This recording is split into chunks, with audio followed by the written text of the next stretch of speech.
People who are much more comfortable speaking in their own languages, who have a sort of a cultural, I would say, milieu in which would be far more rooted on the ground in many ways. People who are much more comfortable speaking in their own languages, who have a sort of a cultural, I would say, milieu in which would be far more rooted on the ground in many ways. नमस्कार, आप देख रहे हैं दी कंटाप। मैं हूं प्रफुल्ल। आपने screen पर जिस महाशय को हकलाते सुना, शब्दों से उलझते सुना, जुबान तक साथ नहीं दे रहा है, लटपटाते देखा, वो कोई और नहीं है, देश के विदेश मंत्री हैं, मोदी और शाह के सहयोगी हैं। नाम है एस जयशंकर। दरअसल एस जयशंकर के हकलाने और सूचना प्रसारण मंत्रालय को गुल्लू मीडिया यानी गोदी घरानों को कौवों के सरपंचों को नोटिस भेजने में ज्यादा का अंतर नहीं है।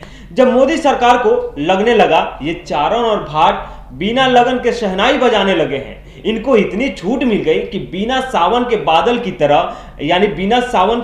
तरह मेढक की तरह टटराने लगे हैं।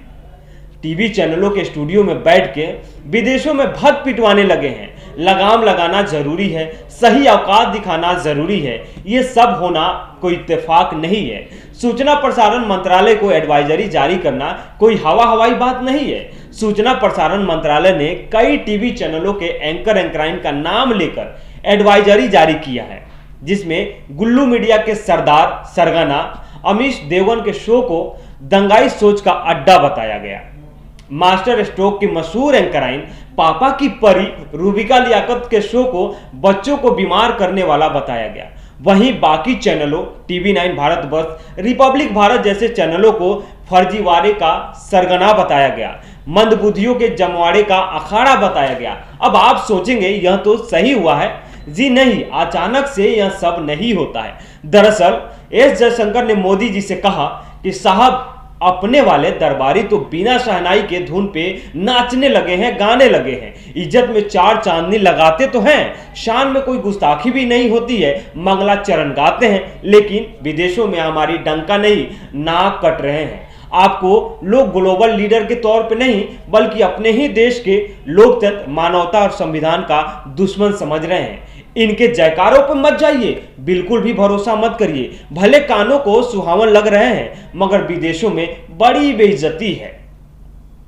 इसी के बाद सरकार को एडवाइजरी जारी करना पड़ता है, गुल्लुओं को समझाना पड़ता है, अब बस भी करो यार, तुम्हारी फैलाई बदबूदार दुर्गंध से नाक फटने लगी है। जवाब देना मुश्किल हो गया है, जुबान तक साथ नहीं देता।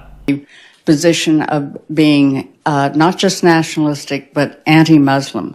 So my question to you, without defending the premises or lack of validity of the premises, what do you see India's role is going to be going forward in dealing with the issues of Islam? A sort of a cultural, I would say, milieu in which लेकिन Noida film city के एंकराइन ने तो America में S Jaishankar की तूती बुला दी थी। अमेरिकी विदेश मंत्री के सामने एस जयशंकर को शेर की तरह पेश किया था। अमेरिकी विदेश मंत्री ने कहा, भारत में हो रही मानव अधिकारों की हनन यानी मुसलमानों पे अत्याचार पर हमारी नजर है। तो पलटकर एस जयशंकर ने कहा, अमेरिका में भारतीयों पे हो रहे जुल्म और उनके अधिकारों की हनन पे हमारी भी नजर है। यानी एस जयशंकर ने नहले पे दहला मार दिया।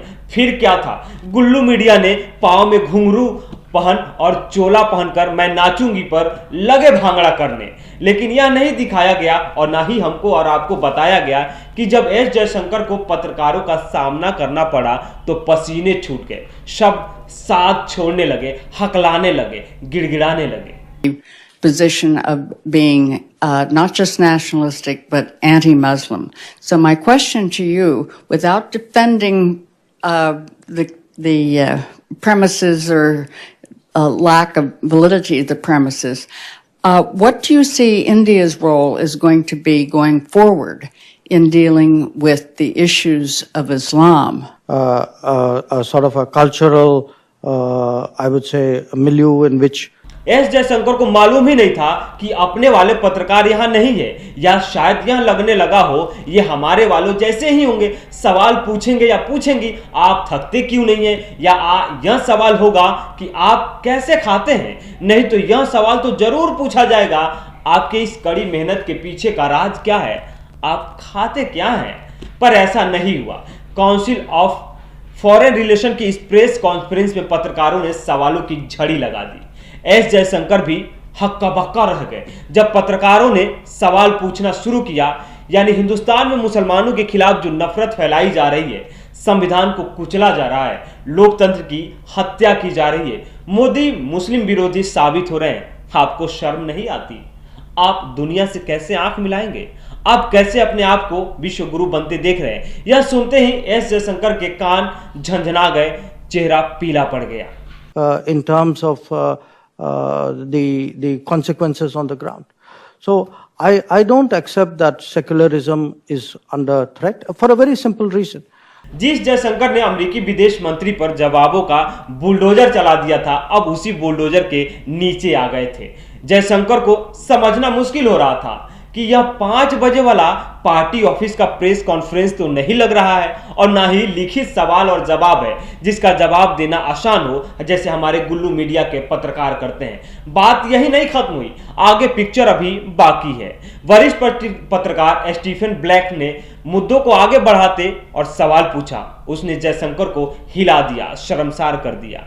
उन पत्रकारों की साहस और सपाट बयानी से घुंघरू बांधे पत्रकारों को या फिल्म सिटी के एंकरों को सीखने की जरूरत है। जब बात मानवता की हो, जब बात संविधान की हो, जब बात लोकतंत्र की हो, तो बिना डरे सवाल कैसे पूछा जाता है, बिना लिफाफा लिए सवाल कैसे पूछा जाता है, बिना घुंघरू बांधे कैसे नाचा जाता है। स्टीफन ब्लैंक ने पूछा, आप बहुत सकारात्मक बदलाव की बात करते हैं, लेकिन एक सवाल है जो हम आपसे पूछते हैं। आपने धर्मनिरपेक्षता को तबाह और बर्बाद कर दिया है। हिंदुओं के नाम पर या हिंदुत्व के नाम पे जो देश में तांडव चल रहा है, आपकी पार्टी से मौन स्वीकृति देकर आगे बढ़ा रही है।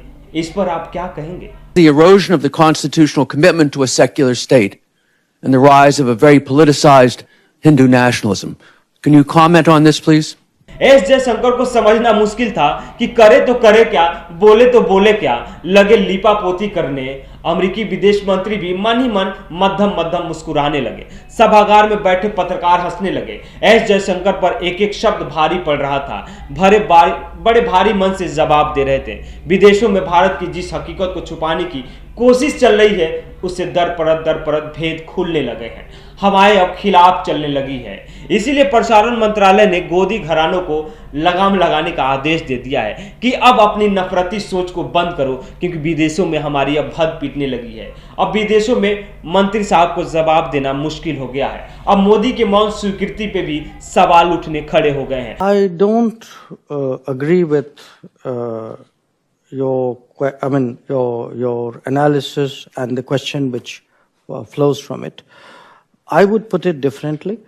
I think that what we have seen after 70 odd years of independence is actually the results of the democratization of India.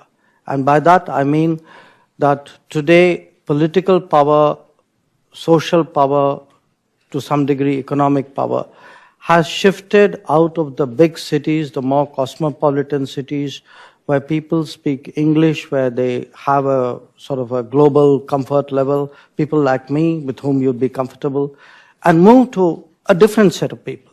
People who are much more comfortable speaking in their own languages, who have a sort of a cultural, I would say, a milieu in which would be far more rooted on the ground in many ways.